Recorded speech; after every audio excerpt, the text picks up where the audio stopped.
प्रणाम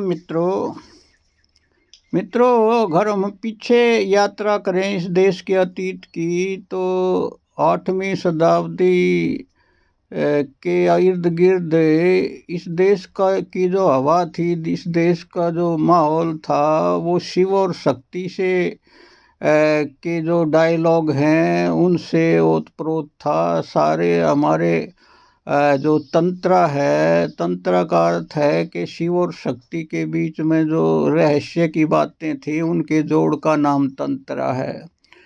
तो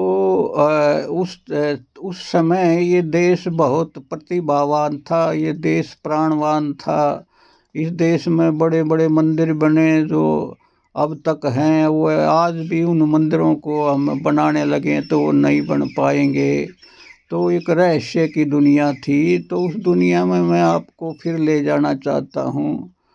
तो मित्रों, उस समय दो विभाजन थे। एक शैव संप्रदाय था, एक शक्ति का संप्रदाय था। कोई आदमी शक्ति के माध्यम से अपने आत्म अन्वेषण करते थे, आत्मज्ञान प्राप्त करते थे।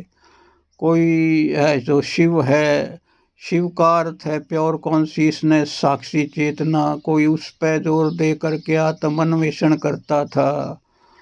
तो मित्रों, मैं आज आपको जो ये शाक्त मत है, इसके बारे में थोड़ी सी चर्चा करता हूँ। तो मित्रों, मैंने भी बहुत ये पीछे देखा, तो मैं जन्मजात इस आत्म अन्वेषण का जो साहित्य पढ़ता आया हूँ और साधना करता आया हूँ। तो मैंने जो शाक्त मत है उसमें शक्ति की उपासना बहुत की। मैंने जीवन को जो लाइफ फोर्स है उसको काली, दुर्गा, सरस्वती के रूप में जाना। तो ये जो फेमिनिन फोर्स है, अगर आप पुरुष हैं तो आपके लिए जो फेमिनिन फोर्स है, जो स्त्रीण जो ऊर्जा है, वो आपका वाहन बनेगी। उस पर सवारी करोगे तो आप अपने सत्ता में प्रवेश कर जाओगे। तो ये जो काली और दुर्गा है, सरस्वती है, तो आज भी हमारे उसमें मंदिरों में जो प्राचीन युग के अवशेष मिलेंगे। कहीं भी जो खुदाई होती है मोहनजोदड़ो में, हड़प्पा कालीन में, तो सबसे जो प्राचीन मूर्तियाँ मिली हैं वो शिव की है, वो देवी की हैं, वो गणेश की हैं।